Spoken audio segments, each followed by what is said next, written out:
সম্মানিত ভিউয়ার্স, আসসালামু আলাইকুম। আজকে আপনাদেরকে দেখাবো আমি টাইগার মুরগির বাচ্চা কীভাবে ব্রুডিং করতে হয়। ব্রুডিংয়ের শুরুতে আপনারা যেভাবে কাজ করবেন, প্রথমে আপনারা আপনার যে জায়গার মধ্যে রাখবেন সেই জায়গাটা অবশ্যই আপনাকে সুন্দর করে জীবাণুনাশক স্প্রে দিয়ে স্প্রে করে নিতে হবে, যেভাবে ঠিক আমি করতেছি। জীবাণুনাশক স্প্রে আমি পটাশিয়াম পারম্যাঙ্গানেট দিয়ে আমার এই বাঁশের ধারাটি সুন্দর করে স্প্রে করে নিলাম। এরপরে যে জায়গায় রাখবো সেই জায়গার চারপাশে সুন্দর করে স্প্রে করে দিচ্ছি। ওই পটাশিয়াম পারম্যাঙ্গানেট দিয়ে স্প্রে করে দিবেন আপনারাও, বা চাইলে আপনারা অন্য কিছু দিয়ে দিতে পারেন। এরপরে আপনারা যে জায়গায় বাচ্চাটি রাখবেন সেই জায়গায় সুন্দর করে তুষ বা আপনার বালু দিয়ে দিবেন সুন্দর করে, যাতে আপনার জীবাণুগুলো আপনার আক্রমণ না করতে পারে। এরপরে আপনারা ওই সুন্দর করে ধাড়িটি দিয়ে দিবেন গোল করে। গোল করে দেওয়ার পরে অবশ্যই আপনার জায়গাটা মাপতে হবে কতটুকু জায়গার মধ্যে দিবেন। 4 ফিট বাই 4 ফিট আপনাদের দেওয়া যায় 100 পিসের জন্য আপনার ব্রুডিং জায়গাটা রাখা হয়, কিন্তু আমি দিচ্ছি 5 ফিট বাই 4 ফিট, যেহেতু আমি 150 পিস রাখবো এই জন্য জায়গাটা একটু বড় করে দিচ্ছি। এরপরে আমি সুন্দর করে আপনার পাটের বস্তা বিছাই দিই, যাতে আপনার বাচ্চাগুলো আরামে থাকতে পারে। এই জন্য পাটের বস্তা আপনারা বিছাই দিবেন, বা চাইলে আপনারা পেপারও দিতে পারেন, পেপারের উপরে রাখতে পারেন।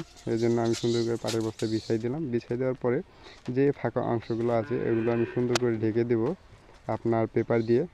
যেহেতু আমার কাছে পেপার নেই এই জন্য আমি পুরাতন বই দিয়ে সুন্দর করে এগুলো দিয়ে দিই, যাতে আপনার বালু বের না হয়।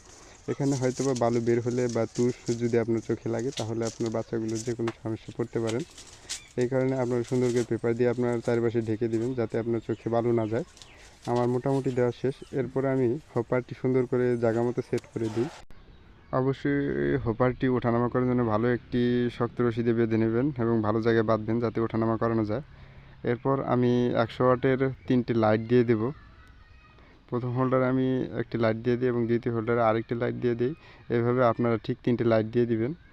লাইট দেওয়ার পরে আমি লাইটটি অন করে দিই। অন করে দেওয়ার পরে মোটামুটি আমার কাজ কমপ্লিট হয়ে গেছে।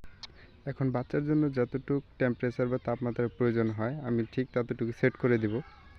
আমার বাচ্চার জন্য তাপমাত্রার প্রয়োজন 35 ডিগ্রি সেলসিয়াস সর্বোচ্চ, এবং সর্বনিম্ন আমার হচ্ছে লাইটটি কখন অন হবে আপনার 34.7 ডিগ্রি সেলসিয়াসে লাইটটি অন হবে। এর নিচে আসলে লাইটটি সবসময় জ্বলে থাকবে। মোটামুটি আমার টেম্পারেচার সেটিং শেষ। এখন আমি বোর্ডারে বাচ্চা দিয়ে দেব। এগুলো হচ্ছে টাইগার মুরগির বাচ্চা, বেশ মাশাআল্লাহ অনেক সুন্দর। আমি এখানে বাচ্চা দিয়ে দিলাম, গণনা করে দিলাম। এরপর মেশিনের ভিতরে আরও কিছু বাচ্চা ফুটতেছে, আমি সেই বাচ্চাগুলোকে এখন নিয়ে আসবো। টাইগারের বাচ্চাগুলো ঠিক আরেকটি রুমে মেশিনের মধ্যে আছে, তাই আমি মেশিনের কাছে চলে আসলাম। শুরুতেই মেশিনের লাইটটি আমি অফ করে দিই। অফ করে দেওয়ার পরে মেশিনের দরজা দুটি খোলার পর আমি এখানে যে বাচ্চাগুলো ফুটতেছে ডিমের ট্রেটা নামাই, হ্যাচিং ট্রেটা নামাই। এখানে বেশ মাশাআল্লাহ ফুটতেছে ডিমগুলো, সবগুলোই মোটামুটি আর কি ফাটাচ্ছে। এখন আর কি ডিম ফুটবে, বেশ আর কিছু সময় লাগতে পারে। মোটামুটি লাইন আবারও দিয়ে দিই। এখন আমরা এই বাচ্চাগুলো আবার গণনা কাজ কমপ্লিট করে বোর্ডারে দিয়ে দিব। মাশাআল্লাহ বাচ্চাগুলো বেশ অনেক সুন্দর, যেমন নাম তেমন এর কাজ। দেখতে চারটাতেই মুষ্টি ভরে যায়। মোটামুটি আমার প্রায় গণনা কাজ শেষ। হ্যাঁ, এখন বোর্ডার দিয়ে দিলাম। এখন খাবার দিয়ে দিব। এদের জন্য আমি ব্রয়লার স্টার্টার ফিডটা নিয়ে আসছি। দেখুন খাওয়ার জন্য প্রায় দৌড় দিয়ে চলে আসতেছে কাছে। পেপারে সুন্দর করে খাবারগুলো আপনারা ওইভাবে দিয়ে দিবেন। ঠিক আছে, এভাবে হয়তো বা 2-4 দিন খাবার পেপারে দিতে হবে, তারপরে এরা মূলত পাত্রেই খাইতে পারবে। এদের নামের সাথে কাজের মিল আছে। একদিনেই অনেক বড়, মোটামুটি বড় হইতে মনে হচ্ছে না তেমন সময় লাগবে। এটাই আমার প্রথম ব্রুডিং টাইগারের জন্য।